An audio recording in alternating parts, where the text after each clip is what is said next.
Hi, this is Pete Fernbaugh. Welcome to Trinity Talk.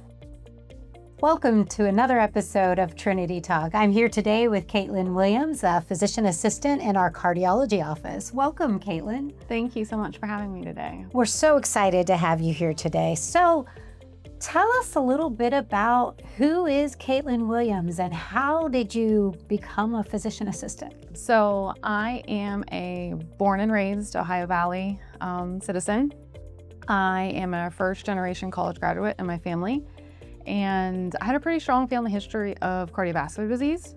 And so when I started learning just about family health and science, I just really enjoyed it. So when I got into college, I started as a medical scribe in the emergency room and just kind of blossomed from there. I fell in love with medicine. I thought, wow, what a difference people were making every single day. And someone like me could actually do that. So I started learning about the different careers in healthcare, and it just kind of led me to discovering what a PA was.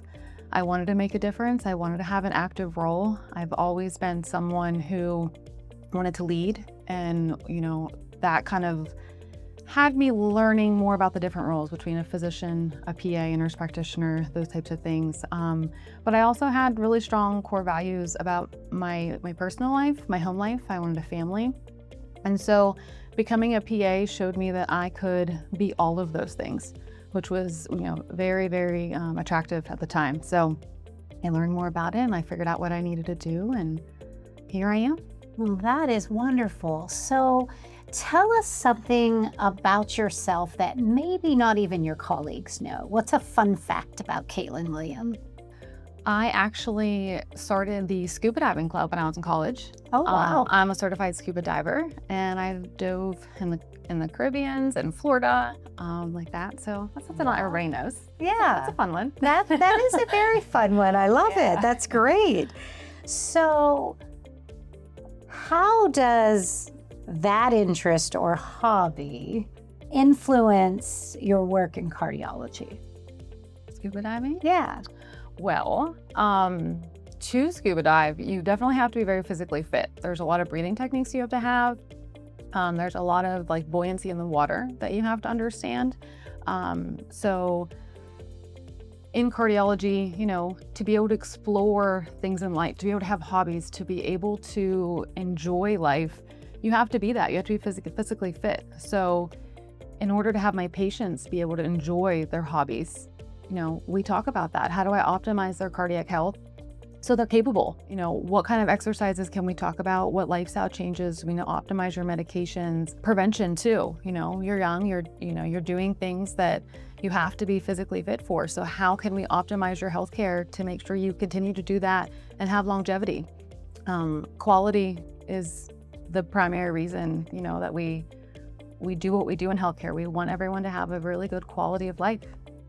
So why cardiology? Was there something, an incident or something that happened in your life that made you go, I want to make a difference in cardiology? Yeah, definitely family history. So I think most of us are very well aware what an impact cardiovascular disease has on, everyone's lives. It's the #1 killer nationwide.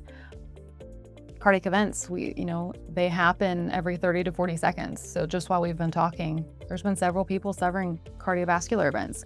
And my family's been that statistic. So I had 2 aunts that have cardiac arrested. One survived, one did not. I had a young cousin that cardiac arrested. I have several other family members that have had heart failure and died valve replacements. So having that strong family history, not only to empower myself for my health, for my future, I wanted to be that person that made a difference for others that had that family history. Oh, that's beautiful. That's beautiful. So I think all of us probably have someone in our lives that has struggled with cardiac health. So it's great to hear that that actually influences people to make a difference and champion for healthy hearts. Mm-hmm. Absolutely. So tell us what a typical day in the office looks like for you.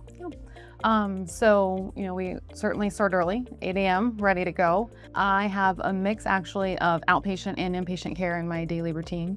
So I start by coming to the hospital, seeing new patients that have been admitted to the hospital, or follow up someone that maybe we're seeing yesterday or have been here. I round with my collaborative physician and we discuss treatment plans, and we decide what's next. After I do that for a couple hours, I come back to the office and I transition into more of the outpatient, where I'm seeing new patients, whether they be young patients experiencing cardiac symptoms or middle-aged, elderly, whomever feels like they need to be seen. And we kind of dive into what's going on. So new patients start, and then after that, we'll see follow-ups, patients that I may see every 3 months, every 6 months, and we'll talk about what's going on. I also do problem visits. So say you're in the ER over the weekend and you need to see a cardiologist within 1 to 2 days, I'm your girl. I'll get you in. And then testing results as well. So I kind of see a little bit of everything. It doesn't matter if you're new, if you're a follow-up, if you just had a test done, hospital follow-ups. And my day-to-day, I know I'm sitting in the room with you. We're gonna talk just like you and I are today. We're gonna get to know each other.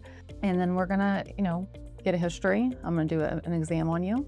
And then we're gonna talk about treatment options. And then I'm also gonna educate you.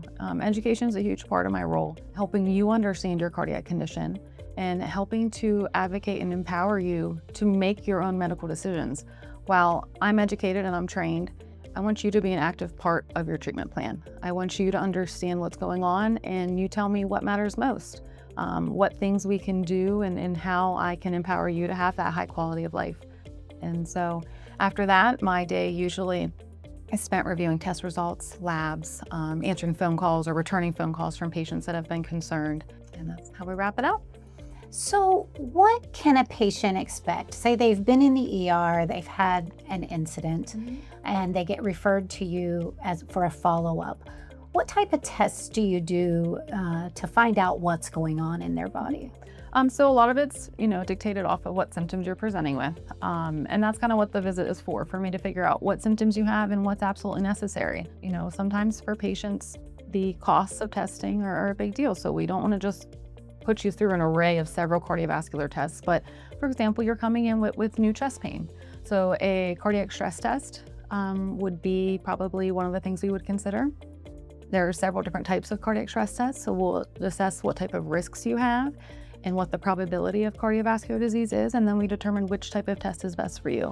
Another one, maybe you're short of breath. Maybe we're concerned you have congestive heart failure. So then we order what's called an echocardiogram, and that's an ultrasound that we take of the heart, and we're looking at it structurally. How strong is your heart?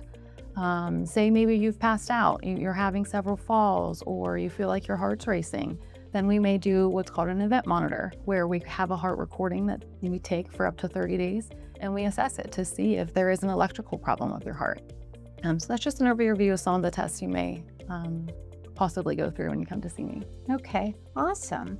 So if someone is considering coming into the hospital because they are having chest pain, we all know if you have cardiac symptoms, you call 911, don't wait. What is some advice that you could give the family as they're waiting for those test results to come back? So one is to be supportive. It's very, very scary.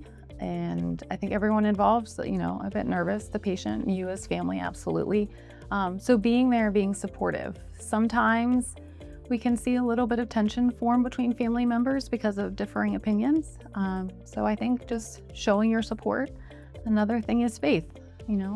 Take a moment, take a deep breath, say a little prayer, because faith is a big part of healthcare too. And additionally, take the time to be involved in your family members' care. It's actually very helpful on our end when we have the histories and some input from family members, because patients minimize. They aren't always going to come out and say like, oh yeah, I've been having this chest pain for 3 weeks that I've been putting off. Sometimes family members will pitch in, hey, they have been having these symptoms, and it changes maybe how our treatment plan would go. So don't be afraid to advocate, to speak up. And don't be afraid to be involved in the healthcare. Call in if you're not physically there, or if you're there, don't be afraid to step aside and ask to speak to one of us so we can help and figure out the full picture, because the patients don't always give us that. So definitely advocate. Awesome. So you've been doing cardiology now how long? Around 9 years. 9 years. Is there a story that sticks out to you, maybe a success story with a patient or an interaction that really keeps you moving forward and you kind of keep in the back of your mind? Honestly, there's been a lot.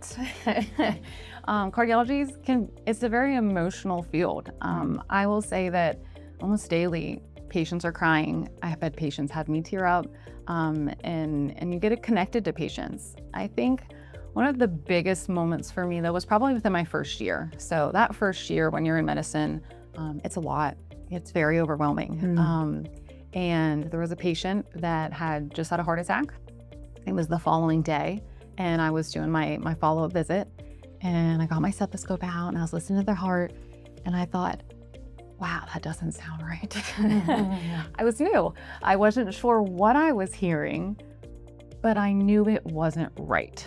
And so I called the sonographer that does the echocardiograms, and I said, hey, the patient doesn't look bad, but this sounds bad. Can you please, come look at it? And then I called my collaborating physician to let him know that, hey, I would like you to lay eyes on them. It's something I'm not sure about. They did an echocardiogram, and they had something called a VSD, or a ventricular septal rupture. So post-heart attack, because of the dead muscle tissue, part of that muscle had ruptured. Okay. And they had this new hole in their heart. It's very serious, it's very emergent, and the patient actually ended up in surgery within an hour of that. Luckily survived, but it was one of those things that was just eye-opening, like, holy cow, I caught that. Yeah. And it kind of fuels me that I may not have known what it was, but I recognized it was wrong. And it empowers me to continue to make sure I'm up to date, educating myself, to make sure I'm always collaborating, bringing all the healthcare members of the team in, and knowing, what to do. I wasn't sure. I could have been wrong. It could have been nothing. Right. But I wasn't embarrassed about that. I knew that I needed to do something. And so I think that that's something that sticks in my mind if I'm ever unsure, or whenever I get, everyone gets burnout from time to time, but that what we do matters, and we have to stay on top of things, and we have to not be afraid to speak up. So yeah. So you brought up staying educated, staying at the top of your game. You recently received a new degree. I did. So tell us about that, and tell us the why. Yeah. So I received my doctorate of medical science. So it's the doctorate level degree that physician assistants can achieve. The big reason I did it was to stay innovative and stay fresh. I am very, very motivated to learn. I enjoy it. I could be a lifetime student, I feel like. And so that degree was all about advocating for patients. How can we increase care? What is going on a local, a state, a national level? How can PAs continue to grow to help patients? So that degree, I learned a lot about healthcare law, about policy, about things happening at the state and government levels, and how it's impacting patient care. I learned a lot about patient advocacy. So how do I help to empower patients? Another big focus of my degree was about ethics. So ethics in healthcare is really important. And with this new twist of AI coming into healthcare, that was a really big thing that I focused on. I had a term all about AI and ethics. And we talked about the challenges that it's going to bring for different populations, the mistakes that we can see in AI, or how helpful, how much it can actually improve healthcare. And then I learned a lot of administrative stuff. Sometimes we get frustrated because of administration, things that halt what we can do or change it. But it helped me gain a better understanding of why sometimes things are done the way they are. I also had to do a doctoral project where I chose a specific topic, and I did extensive research on it and had to do a presentation. So then I also spent a great deal of time advancing my cardiovascular knowledge as well with it. Now that I have my degree, my day-to-day, I would say I feel more confident. I feel like I can help my patients so much more. I just feel empowered that I can actually offer even more than I didn't know I was capable of. And then additionally, it allows me, if I want to spend time in education, if I want to educate future PAs, or if I'd like to do something administrative. And so it just broadens the horizons of things I can do in the future. But right now I'm still loving clinical practice, so no changes yet. So I mean, taking on an advanced degree is a big step. It's a lot, and you have a young family, Too. right? You have several little ones. Yes, I have 3 children. Yes. Yes. So, what does that work-life balance look like?